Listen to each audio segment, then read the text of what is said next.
السلام عليكم ورحمة الله وبركاته.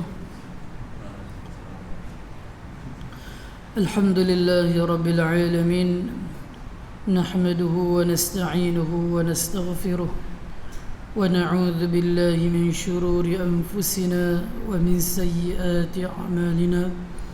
من يهده الله فلا مضل له ومن يضلله فلا هادي له.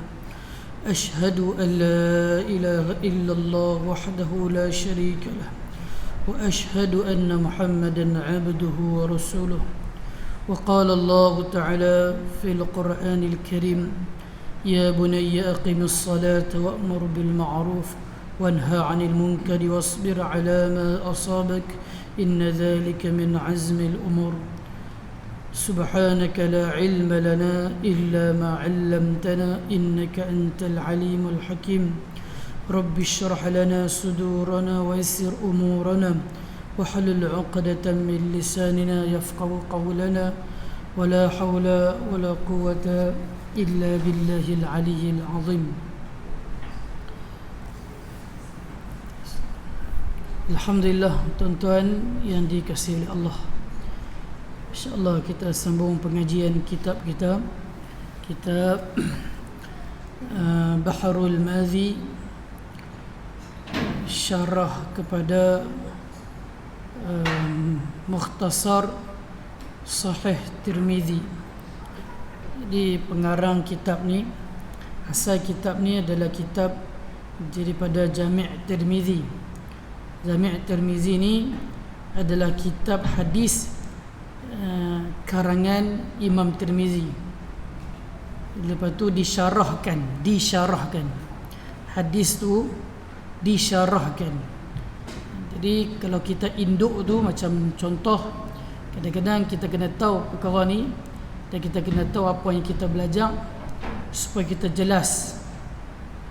Contoh, sebagai contoh, macam kita hari ni popular dengan kitab Sahih Al-Bukhari. Di Sahih Bukhari itu adalah kitab hadis. Kitab hadis yang mana sekali dengan sanad. Saya bagi contoh, sebab kitab tu popular, jadi sebab tu yang saya bagi contoh kitab tu. Dia kitab ni pun sama juga macam Sahih Bukhari, kitab hadis juga. Jadi kenapa dinamakan Sahih Al-Bukhari? Nabi SAW bersabda dan sahabat mendengar sabdaan Nabi. Itu satu rantaian. Sahabat Nabi cerita dekat sahabat. Sahabat cerita hadis tu kepada tabi'in. Tabi'in cerita kepada tabi'in. Dan cerita sampailah kepada Imam Al-Bukhari. Jadi satu demi satu. Kalau dalam bahasa istilah hadis dipanggil haddathana. Haddathana maksudnya apa? Beliau telah menceritakan kepada kami, dan beliau telah menceritakan kepada kami. Ada, kalau perkataan haddathana ni dipanggil sanad tu, makna kata sampai kepada Imam Bukhari. Dan kenapa dipanggil Sahihul Bukhari, kitab Sahih Bukhari? Sebab Imam Bukhari nak sampai kepada Imam Bukhari, maka Imam Bukhari akan melihat setiap daripada perawi itu. Nabi ceritakan kepada sahabat. Sahabat tak ada masalah, tak ada masalah dekat sahabat, sebab kulluhum udul. Sahabat ni bila mereka mengambil hadis, dan mereka amanah dalam hadis Nabi ni, dan mereka akan berhati-hati dalam menceritakan apa yang Nabi SAW sampaikan kepada mereka. Jadi sahabat ni orang dipanggil, dalam istilah dipanggil thiqah. Ini kita kena tahu, dipanggil thiqah. Thiqah ni maksudnya orang yang dipercayai. Kalau istilah, kalau orang belajar madrasah ke pondok ke, kalau perkataan thiqah dia tak tahu, orang kata dia kena pergi belajar banyak lagi. Jadi perkataan thiqah ni adalah maksud dia kalau orang belajar hadis dia wajib kena tahu. Thiqah ni maksud dia orang yang dipercayai. Maksud dia ni tidak ada kadzib. Dia tidak menipu dalam menceritakan. Bukan menceritakan hadis tu saja, bahkan bila bercerita, bersembang dengan siapa-siapa, dia tak pernah berbohong. Dia orang yang jaga amanah. Sebab tu sanad ni tuan-tuan nak sampai kepada Imam Bukhari dulu ni. Ini tak sampai kat saya lagi. Jadi kepada Imam Bukhari, dia jalur dia tu sikit je. Sampai Imam Bukhari. Baik. Jadi bila Nabi, sahabat, tabi'in. Tabi'in ni, dekat golongan tabi'in yang tengok sahabat ni, ada Imam Abu Hanifah dan ada juga Imam Malik. Lepas tu tabi'in, lepas tu Imam Syafi'i. Maka jalur dia ni, sebelum nak sampai kepada Imam Bukhari, kena lalu dulu Imam Syafi'i. Nampak? Jadi apa saya nak terang ni? Jadi kita kena tahu, bila kita ambil hadis Sahih Bukhari, maka jalur tu, sanad tu, ustaz dia tu adalah Imam Syafi'i,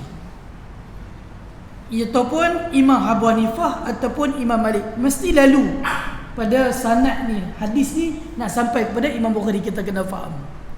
Jadi bila kita nak sampai kepada Imam Bukhari ni, lalu kepada empat imam ni, makna kata apa dia? Fiqh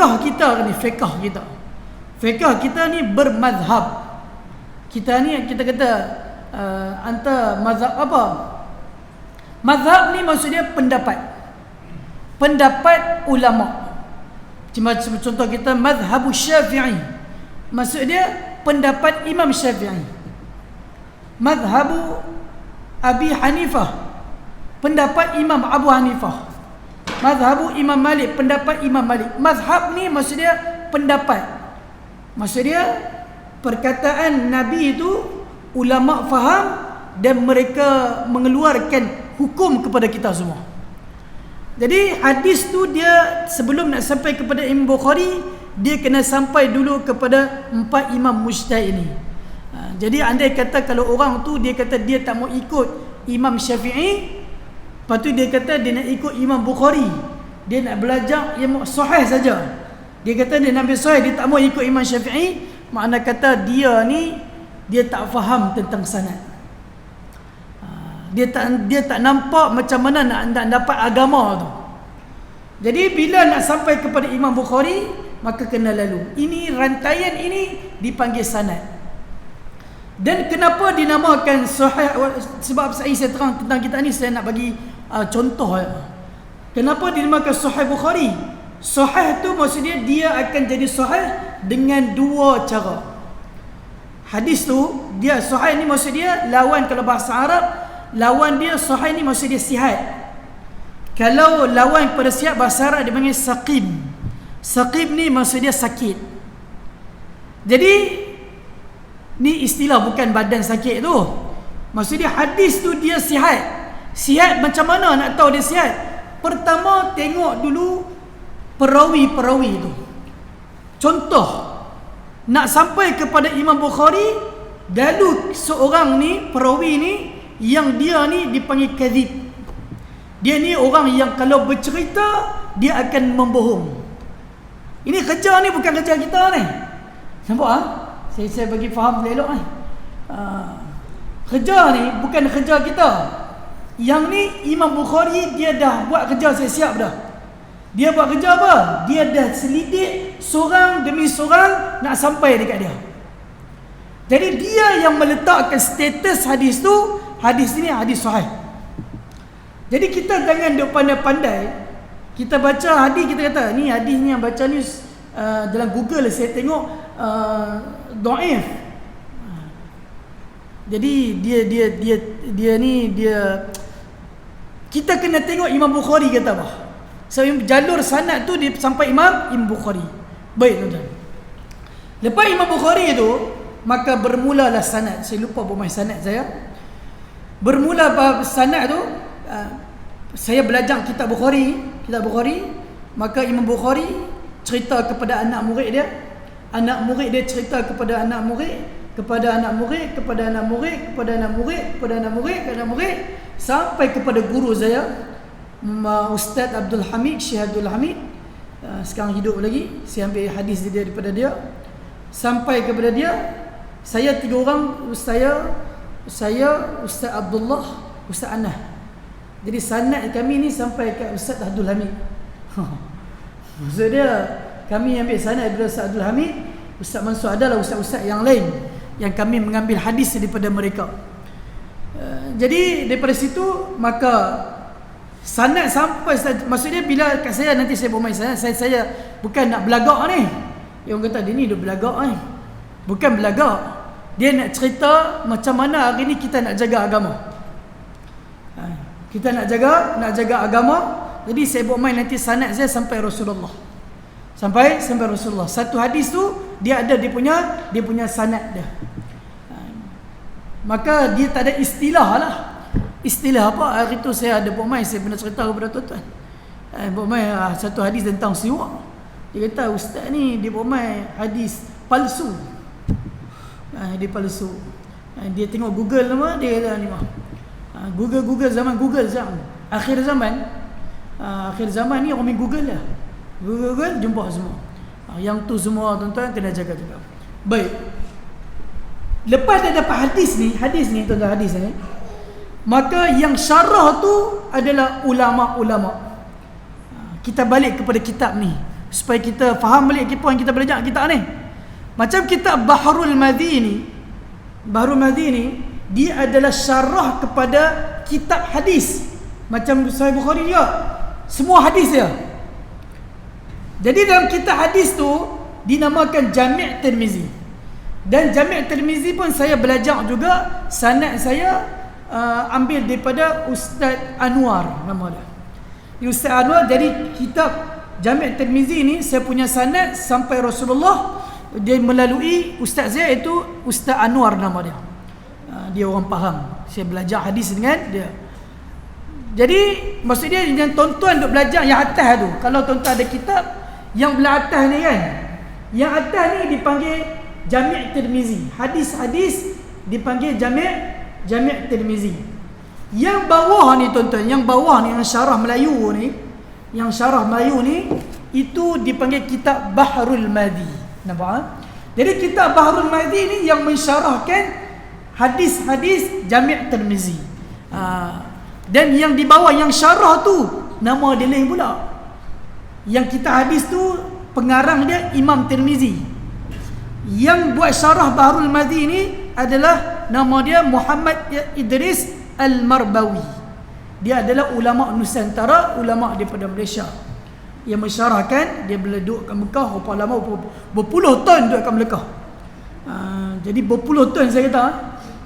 Dia bukan main belajar stone.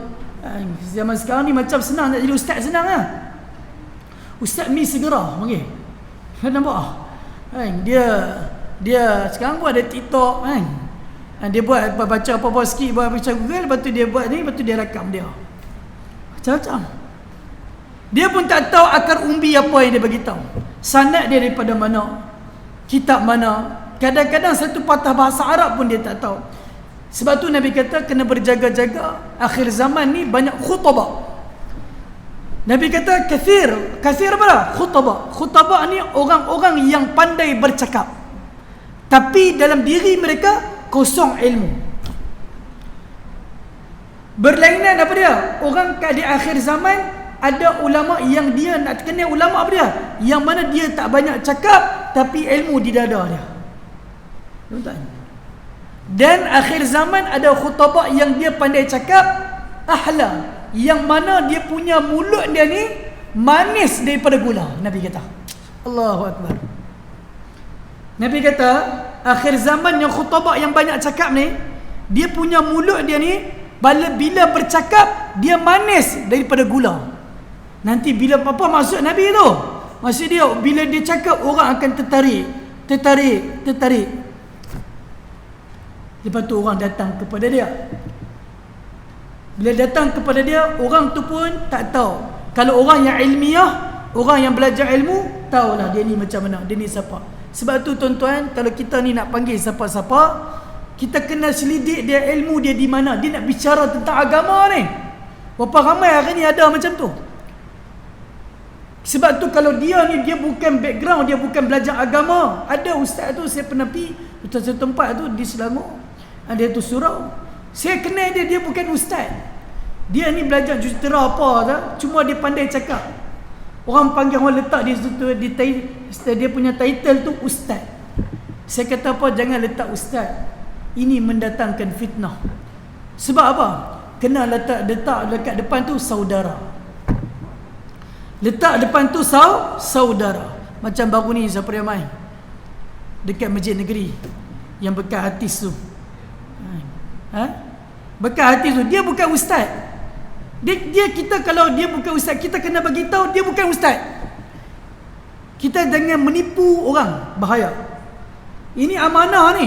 Sebab tu Imam Bukhari nak sampai hadis kepada Imam Bukhari, maka Imam Bukhari selidik dulu dia ni belajar hadis daripada siapa, ada guru ke tak.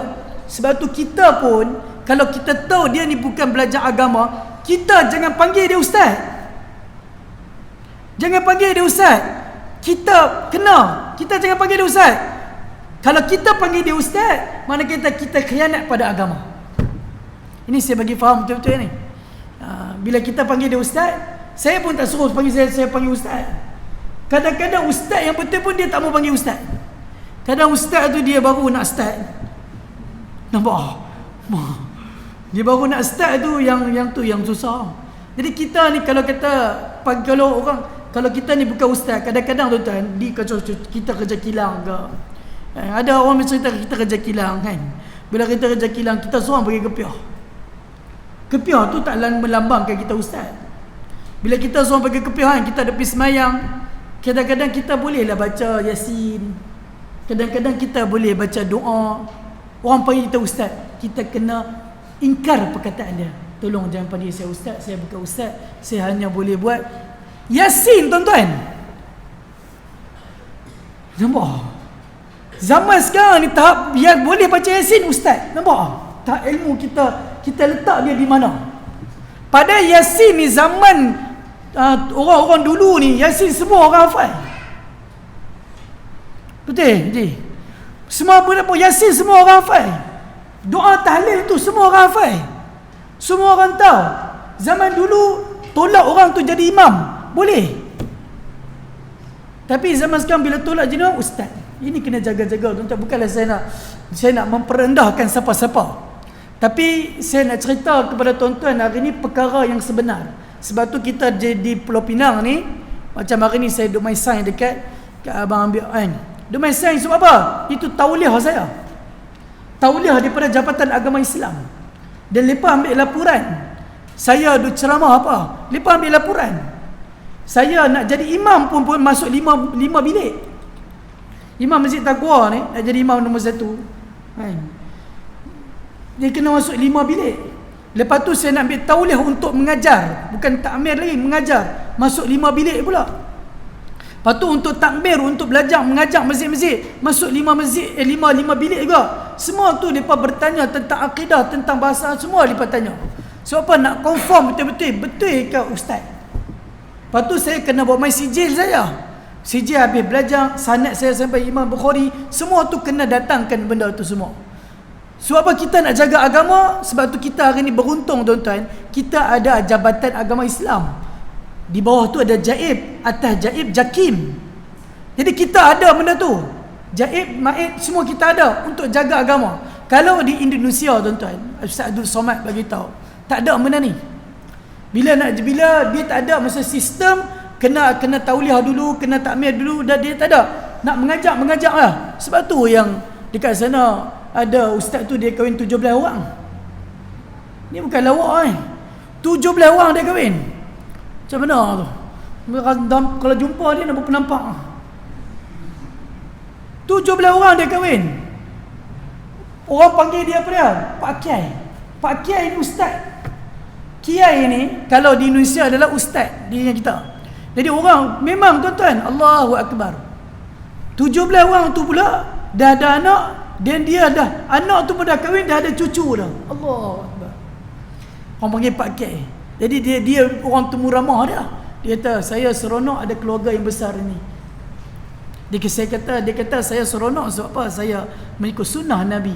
Sunnah Nabi kepala. Dia main macam tu. Allahu Akbar. Ini tak betul tuan. Padahal Nabi kata apa? Ada seorang sahabat ni, sebelum dia masuk Islam, dia kata sebelum dia masuk Islam, dia ada isteri dia lebih kurang 7 orang. Sebelum masuk Islam lah. Lepas dia masuk Islam, Nabi kata apa? Kamu pilih daripada tu, pilih 4 saja. 4 lah. Laki ni kota sampai 4, jangan lebih. Maksud dia nombor 1, jadi ada lagi 3 kota. 2, 3, 4 berada lagi. Jadi tak boleh sampai situ ya. Dia tahu sudah lebih-lebih. Lagi saya tak lemah sini. Nampak? Saya nak cerita lelaki ni boleh kahwin 4 ya. Dia tak boleh kahwin banyak. Tapi tuan-tuan, dalam Quran kena ingat ni. Tapi dalam Quran kata apa? Jika Allah ta'dilu, jika kamu mampu. Baca ayat tu kena habis-habis ya. Mathna wa thulatha wa ruba'. Boleh kahwin 4. Allah ta'dilu, jika kamu mampu. Kalau kamu tak mampu, fawahidah, 1 yang cukup. Dalam Quran ni. Kalau kita hari ni nak bagi nafkah kat isteri, makan minum pun tak cukup, gaji pun 700 ya. 700, lepas tu ada anak apa tu gatai nak pergi kahwin. Itu maksud dia tak mampu tu cari na'ah. Jadi sebab tu Quran kata kalau mampu. Kalau tak mampu duduk diam-diam. Dan isteri pun dia akan dapat syurga Allah Ta'ala kalau bagi. Allahu Akbar. Sampai situ kita masuk bab pengajian kita. Baik. Bab yang ke-17. Babu ma jaa fi karahiyatil bauli fil mughtasal. Bab mengenai, saya baca kitab tu muka surat 67. Bab yang ke-17. Bab yang telah datang ia pada menyatakan hadis tegah kencing pada tempat mandi. Ini bab kita. Nabi sallallahu alaihi, sebelum ni kita belajar macam mana nak buang air kecil, macam mana semua. Hari ni Nabi sallallahu alaihi wasallam tegah kita buang air kecil di tempat mandi. Saya akan beritahu tempat mandi yang jenis macam mana. Macam kat rumah kita ni boleh tak boleh. Dia kadang-kadang dia sekali dengan jamban, sekali dengan bilik air. Ada dia asing. Yang asing tu kadang-kadang dia malas nak pergi buang air kecil dekat jamban, dia buang air kecil dekat tandas dia. Maka yang tu tandas tu maksud dia bilik air, bilik yang kita mandi tu. Bilik yang kita mandi tu. Yang bahasa kampung kita kalau kata pancok tu tempat mandi. Pancok Kalau kata buang air besar tu jamban. Dah bahasa kampung lah tu. Baik. Yang ni cerita pasal pancok ni. Saya baca hadis dia tuan. An Abdullah bin Mughaffal anna Nabi sallallahu alaihi wasallam naha an yabula ar-rajul fi mustahammihi wa qala inna ammatal waswasi minhu. Baik. Daripada Abdullah bin Mughaffal. Nampak hadis ni tuan-tuan, riwayat perawi daripada sahabat nama dia Abdullah bin Mughaffal.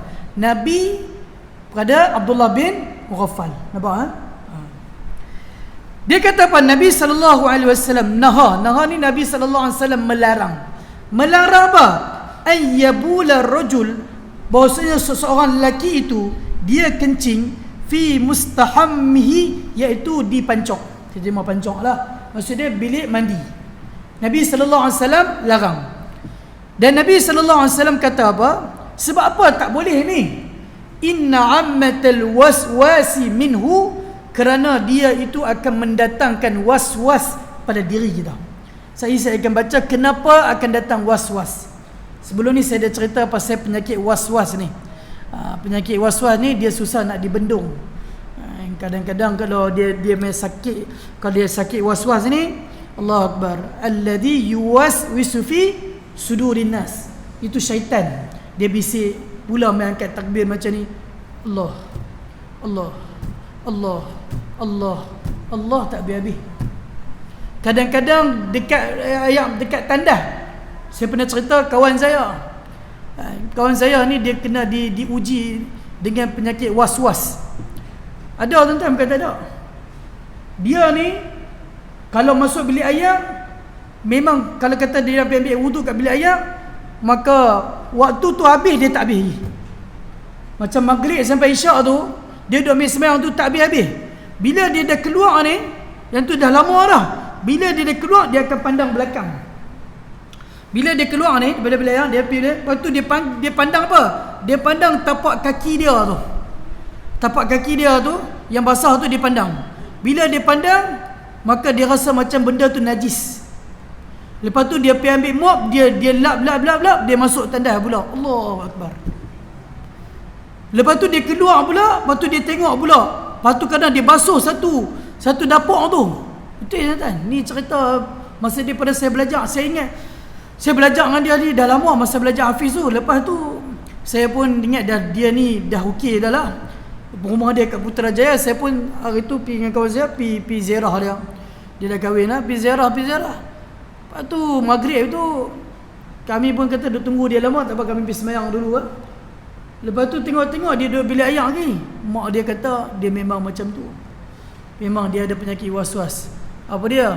Kami kata memang di masa belajar dia tak berubah lagi. Cerita ni tuan-tuan, masa saya belajar tu lebih kurang dekat 15 tahun dah. 15 tahun penyakit tu tak habis lagi. Allahu Akbar. Ini penyakit was-was ni. Sebab tu dia ni bisikan syaitan. Macam ada kawan saya juga belajar Hafiz ni. Dia tak teruk sangat, tapi dia masalah dekat ambil wudu, lepas tu stand nak semayang. Bila stand semayang tu dia akan angkat takbir banyak kali. Dia ustaz ni garang sikit, dia usah daripada jauh. Lama dia duduk tengok dah. Lepas tu dia duduk buat lagi. Lepas tu dia ni semua orang dah habis semayang, dia baru nak semayang kan. Last sekali bila ustaz tu dia tengok dia berapa kali, ustaz tu dia nak kat takbir semayang tu, ustaz tu standby kat belakang. Bila dia nak was-was dia, ustaz dia pagi rotan tang belakang tu. Sak bagi tang belakang. Ustaz saya kata kat dia, sekali ya, 2 kali rotan tu. Allahu Akbar. Selesai. Sebab apa? Ustaz saya kata, saya bukan rotan tak, saya rotan syaitan dalam diri anda. Memang dia bila dah sakit ni, Allah sekali ya, sembuh penyakit dah. Sampai sekarang alhamdulillah. Orang was-was ni tuan-tuan memang susah nak jadi imam. Dia memang susah jadi imam. Jadi penyakit was-was ni. Saya akan beritahu Nabi, sebab apa Nabi larang kencing dekat dalam tandas, kat bilik air ni, dia akan mendatangkan penyakit was-was. Penyakit was-was ni tuan-tuan. Baik, ada yang lagi teruk tuan-tuan. Dia sampai bisikan ni, Allah Akbar. Bisikan ni na'udzubillah min zalik, moga Allah Taala lindung kita semua. Sampai di satu masa ni dia sampai bisik itu kuat sampai dia bila orang cakap pasal Allah dia memang rasa benci. Ini bahaya. Bila dia cerita pasal Nabi Muhammad, cerita pasal ni, dia memang rasa benci tuan-tuan. Yang ni memang ni penyakit was-was ni. Kadang-kadang dia main setahap teruk tuan-tuan, maka dia boleh bercakap sorang-sorang. Yang ni semua kena jaga-jaga. Penyakit sorang-sorang tuan. Allah Akbar. Ketahuilah, ni masalah 114. Ketahuilah kiranya ya saudaraku, tempat mandi itu ialah seumpama satu tempat yang tertentu dalam rumah atau bilik di atas jamban batang seperti keadaan orang-orang di tepi sungai besar. Yakni saya syarah mungkin tak faham kan. Yakni memperbuat mereka itu akan batang kayu besar seperti rakit, kemudian dibuat bilik di atasnya. Yang ni dia cerita zaman dulu lah. Zaman dulu. Kita cerita yang kat atas tadi tu, yang cerita kita atau kita dalam rumah kita ada tanda. Baik. Kemudian disitulah kencing dan berak dan mandi. Maka yang demikian itu tegah pada syarak seperti barang yang tersebut di dalam hadis yang akan datang pada masalah 115 itu. Jadi dalam rumah kita ni ada tanda. Dalam rumah kita ada tanda kat sini masuk bilik ayam. Okey, selesai. Pi ke masalah 115 dia cerang. Masalah kencing tempat mandi dan hadisnya yang tadi kita baca dah. Baik. Kata Abu Isa ni siapa tuan-tuan? Dia adalah nama kepada Imam Tirmizi. Nama sebenar dia adalah Abu Isa. Abu Isa. Dia kata apa? Dan hadis pada bab ini telah datang riwayat daripada seorang lelaki daripada sahabat Nabi sallallahu alaihi wasallam. Siapa dia? Abdullah bin Mughaffal tadi tu. Nampak tak? Dia kena pelan-pelan nak bagi faham ni. Jadi hadis ni riwayat Abdullah bin Mughaffal. Dan bermula hadis Abdullah bin Ibnu Mughaffal ini ialah hadis gharib. Tiada kami ketahuilah akan dia marfu' melainkan daripada hadis As'as bin Abdullah. Itu tak ada masalah, itu cerita pasal usul hadis. Takut tuan-tuan pening pula. Baik. 116 masalah kencing tempat mandi dan hukumnya. Yang ni penting tuan. Boleh tuan ambil masa sikit Adalah hukum kencing tempat mandi itu telah bersalahan ulama padanya. Maksudnya ulama mereka ikhtilaf. Ikhtilaf ni maksudnya berselisih pendapat. Ada kata boleh, ada kata tak boleh.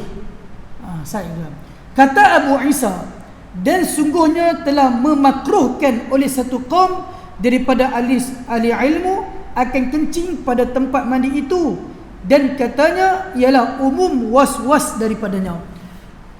Jadi ulama mereka berselisih pendapat. Perkataan Nabi larang kan? Hadis Nabi larang, tapi ulama syarah. Jadi ada ulama kata larangan Nabi itu hukum dia makruh. Bila hukum dia makruh ni maksudnya dia tak sampai dosa. Dia hukum dia makruh. Jadi ini satu pendapat ulama. Baik. Allahumma salli ala sayyidina Muhammad. Dan telah mengharuskan oleh setengah daripada ahli ilmi akan kencing tempat mandi itu. Ada ulama sebagai pendapat kedua, ada ulama kata hukum dia harus. Yang kata makruh tadi tu, dia kata apa? Umum, dia akan datang penyakit was-was. Ada ulama kata hukum dia harus, tak ada masalah. Setengah daripada mereka ini ialah Ibnu Sirin tadi. Dan telah dikatakan orang kepadanya membantahinya, ya Tuan Muhammad bin Sirin, bahawasanya dikatakan orang, yakni beberapa ulama. Maksudnya ada ulama yang tadi kata harus kan. Di kalangan ulama yang mengatakan harus adalah Imam Ibnu Sirin. Nampak? Jadi bila Ibnu Sirin kata benda tu harus, maka ada ulama bantah. Ini kita belajar hadis lah. Belajar hadis macam ni. Ada ulama bantah. Ulama kata apa? Yang bantah tu, ya Tuan Muhammad bin Sirin, bahawasanya dikatakan orang, yakni beberapa ulama, bahawasanya kebanyakan was-was syaitan itu daripada kencing tempat mandi. Sebab apa? Ibnu Sirin kata benda tu harus. Benda tu harus. Bila harus ni, dia tak ada hukum apa-apa boleh ya. Padahal benda tu ada larangan Nabi. Sebab tu ada ulama kata hukum dia makruh. Sebab apa? Banyak dah orang menjadi was-was disebabkan kencing di bilik mandi. Maka kita nak ambil pendapat yang mana? Sebab tu saya beritahu, kalau ada pendapat kata makruh, ada pendapat kata haram, maka kita ambil yang paling tinggi, iaitu pendapat dia adalah haram. Nampak tak? Maka bagaimana engkau kata tiada mengapa kencing di situ? Maka jawabnya, adakah Tuhan kita ada sekutu baginya? Bermula Tuhan itu tiada sekutunya, yakni tiada siapa boleh menyamai dan melawani apa perbuatannya dan apa kehendaknya. Kalau seorang itu di dalam taufiknya dan bersungguh terhadap kepadanya, tiada termengapanya oleh syaitan. Maksud dia apa? Ibnu Sirin jawab balik. Dia kata apa? Penyakit was-was ni, penyakit ni semua datang daripada Allah, dia kata. Nampak ulama seronok belajar hadis ni. Jadi dia kata sebelah sama sikit Jadi dia kata apa? Semua tu datang daripada Allah. Kalau Allah Ta'ala bagi taufik dekat kamu, maka syaitan takkan boleh goda kamu. Itu Ibn Sirin jawab. Ibn Sirin jawab. Tapi tuan-tuan, jadi yang ni kita kena jaga-jagalah. Sebab apa? Nabi SAW pernah larang perkara tu. Jadi ulama syarah perkara tu, tuan-tuan. Baik tuan-tuan, sebelum saya berhenti sampai sini. Baik. Dalam kita saya saja nak cerita pasal amalan kita supaya kita kuat dalam kita tak tergoda dengan syaitan. Dalam kitab Minhajul Abidin karangan Imam Ghazali rahimahullah taala, Imam Ghazali ini dia kata apa? Kadang-kadang syaitan ni tuan-tuan, dia akan menyuruh kita ni untuk buat kebaikan. Okey. Dia tuan-tuan, dia ada Imam Ghazali kata lintasan hati suruh buat kebaikan ni dia ada 3. Satu daripada Allah, satu daripada mulhim. Mulhim ni malaikat, satu lagi daripada syaitan. 2 yang daripada Allah dan malaikat ini, maka itu memang datang taufik untuk datangkan kebaikan. Tapi kalau dia lintasan tu dia datang daripada syaitan, maka akibat dia adalah perkara yang buruk. Walaupun dia suruh kita bangun solat tahajud. Nampak Jadi saya tak mau bahas panjang. Jadi macam mana kita nak tahu itu daripada syaitan? Saya terang dulu. Kalau daripada Allah Ta'ala, contoh ni, kadang lintasan kita kan, saya bagi dia, ni saya rasa lah, kadang-kadang benda tu kalau daripada Allah, macam mana kita nak tahu itu daripada Allah ni? Taufik daripada Allah, macam mana? Kita betul-betul semangat nak buat amalan tu. Dia macam, dia tak ada nak tangguh-tangguh dah. Macam kita nak bangun solat tahajud, hari tu kita semangat, kita bangun dengan penuh semangat nak doa, baca Quran, maka itu daripada Allah. Kalau yang kedua, yang ni bagus juga, kalau datang daripada malaikat, kebaikan, dia lintasan tapi kita macam teragak-agak nak buat, tapi ada nak buat tu, itu daripada malaikat.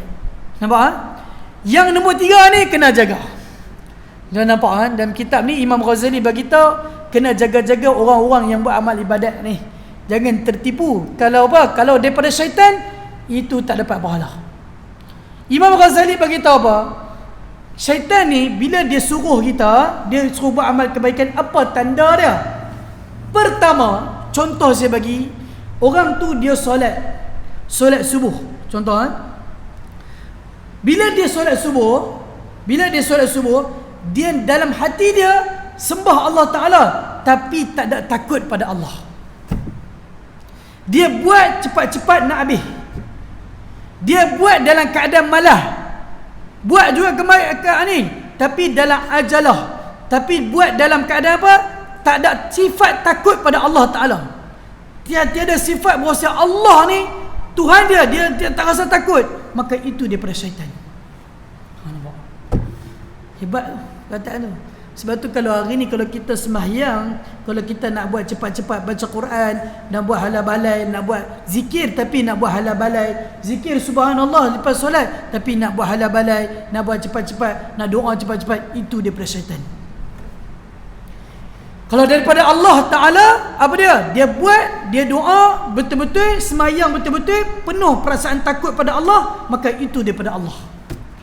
Ini kita kena faham betul-betul tipu helah syaitan ni. Sebab tu Imam Ghazali datang tipu helah syaitan ni, dia cepat-cepat buat hala balai itu. Dia kena jaga-jaga, tuan-tuan. Allahu Akbar. Ramai ada macam tu, ramai, tuan-tuan. Yang ni yang syaitan ni dia memang bagi tahu ke Allah Taala, dia tak akan putus asa. Orang yang solat pun dia akan tipu juga. Ya Allah. Maka kita kena berjaga-jaga. Sampai sini dulu insya-Allah. Ada soalan nak tanya?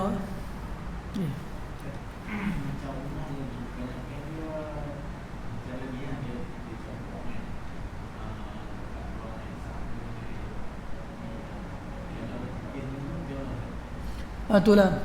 Dia macam dia campur kan. Okey, dia campur. Kan dia ada macam kuak jamban kan. Dia kuak jamban. Maksud yang dekat sini ni, dia satu macam lantai yang kecil kat lantai tu. Nampak? Bila dia kencing kat lantai ni, kalau dia bermasuk tu, maaf cakap, kalau dia bermasuk dan kuak jamban tu terus, tu tak ada masalah. Dia tak akan datang was-was. Tapi bila dia kencing dekat lantai tu, walaupun dia dah bilah, lepas tu dia ambil wuduk di situ. Nampak? Bila dia ambil wuduk di situ, kadang-kadang dia pakai kain. Tengok-tengok dia akan main. Bila dia main tu kena jaga-jaga. Mercik kena ni. Kadang tapak kaki aku ni, dia main sikit-sikit kat situ. Aku langkah tadi tu. Tadi aku dah main, dia main sikit-sikit. Kita pun ragu-ragu dalam wuduk kita. Ambil lain. Rumai dah. Nampak tak? Dia rumai dah. Lepas tu bila kita selalu buat macam tu, maka dah. Yang kedua, nak hilang benda ni tuan-tuan, kita kena baca lah 3 qul. Salah satu suratul Nas, qul a'udzu birabbin nas. Moga Allah Taala lindungkan kita daripada syaitan was-was ni. Jadi kita elaklah perkara tu. Perkara tu. Tentu insya-Allah. Lagi tuan-tuan ada lagi? Apa? Jadi tuan-tuan, kuliah saya ni dah berubah. Saya dah berubah. Saya minggu pertama hari Rabu macam biasa. Minggu kedua hari Rabu. Jadi daripada minggu keempat tu saya main tukar dekat minggu kedua hari Rabu. Tidak, hari Rabu sama. Hari Rabu sama. Sebab saya kena ijaz juga, sebab masjid negeri dia panggil saya untuk mengajar bab akidah dekat sana. Jadi saya kena ijaz masa. Boleh insya-Allah tuan. Sama-sama kita sambung insya-Allah nanti. Bismillahirrahmanirrahim. Alhamdulillahirabbil alamin wassalatu wassalamu ala asyrafil anbiya'i wal mursalin wa ala alihi washabbihi ajma'in. Subhanallahi wa bihamdihi, subhanakallahumma wa bihamdika, nashhadu an la ilaha illa anta, nastaghfiruka wa natubu ilaik. Sallallahu ala sayyidina Muhammadin wa ala alihi washabbihi ajma'in. Subhana rabbika rabbil izzati amma yasifun. Salamun ala al mursalin walhamdulillahi rabbil alamin. Assalamualaikum warahmatullahi wabarakatuh.